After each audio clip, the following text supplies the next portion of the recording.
Okay, just picture this for a second. The air is so cold you can see your breath, but all around you are these incredible, warm, steamy smells coming from little street food stalls. That, my friends, is the magic of winter in Korea. So, let's dive right in and get you prepped for your very own delicious adventure. You know, in Korea, these street snacks, they're not just about grabbing a quick bite. They are a huge part of the whole winter experience. It's tradition, it's culture, and honestly, it's the best way to stay warm. Think of it like soul food you eat standing up in the cold.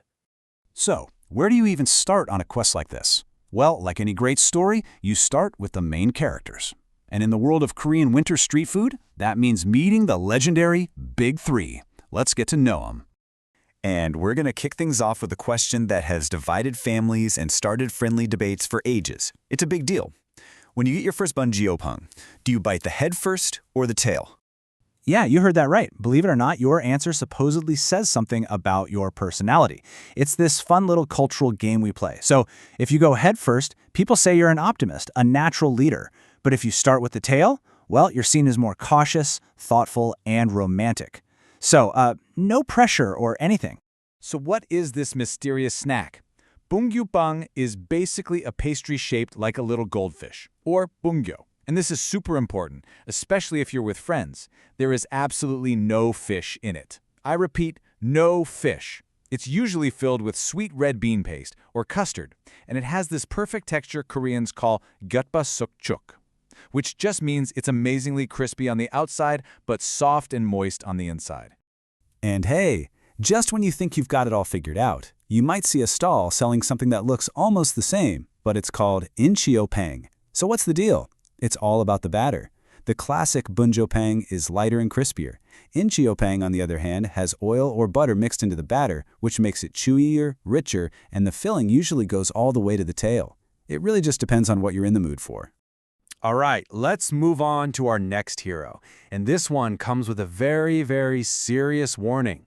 Seriously, when you get a hotteok, just remember these three words, because the inside is basically delicious, molten sugar magma.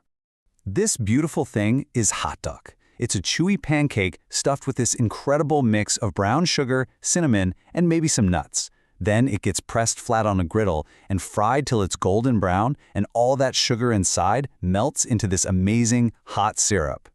So how do you eat this thing without, burning your tongue off? There is a local technique, and you're going to want to learn it. First, they'll give it to you in a little folded paper cup. Keep it in there. Then, this is key. Nibble a tiny hole in the corner to let the steam escape.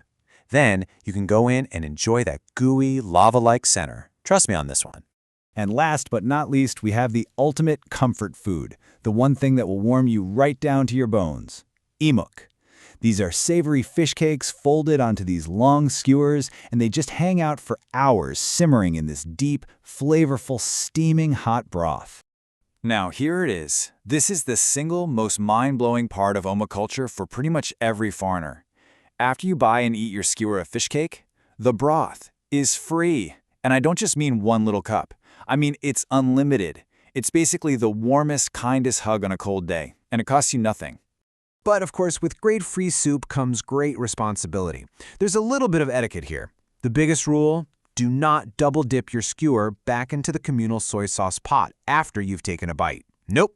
You use the little brush they provide to paint the sauce on. And for that delicious free soup, just grab the ladle and pour it into one of the paper cups. Easy peasy.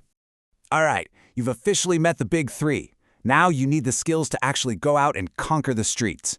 So let's put together your personal street food survival kit. So you might walk up to a humble little food cart. You've got your cash ready to go, and then you see it. A QR code taped to the side. Don't be surprised. You're going to learn really fast that even in the most traditional-looking places, you are in a very, very digital country. So, how do you pay for all this good stuff? Well, cash is always great, especially small bills, but if you run out, it's usually no problem at all. It is super common to just see a bank account number posted right on the card. You can just do a quick bank transfer with a Korean banking app. It's fast, it's easy, and it's totally normal here. Now, here's a really fun part. A lot of these stalls are pop-ups, right? So they can be hard to find. Well, locals have turned it into a full-on treasure hunt. There are these apps, like one called 3000 Won in My Pocket, that have maps showing where people have recently spotted stalls. It's a total game changer for finding your Bungeoppang fix. Okay, just a few final tips to really master that K vibe. First, get comfortable with the standing culture. Eating right there on the street, feeling the cold air, it's all part of the experience.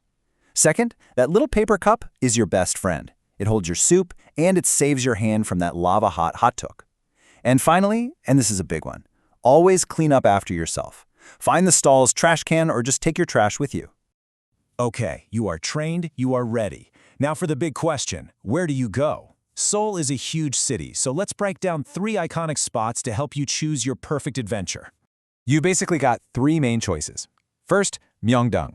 This is like the flashy street food paradise. It's a little more touristy, but you can find crazy stuff like grilled lobster and steak skewers. Then you have Hongdae, which is the young, trendy area. You can grab a grilled cheese skewer and watch a dance group perform on the street. And finally, there's Gwangjang Market. This is for the traditionalist. This is where you go for the really authentic, old-school stuff and a true local vibe. And there you have it. You know the big 3, you've got the survival skills, you know the best spots, you have all the insider knowledge. You are now officially ready to take on the delicious, amazing world of Korean winter street food. So I guess the only question left is the one we started with. When you're standing there in front of that stall, with that warm, sweet smell hitting your face, and they hand you that first, perfect, golden, fish-shaped pastry, what's it gonna be? The optimistic head or the thoughtful tail? Your adventure starts now.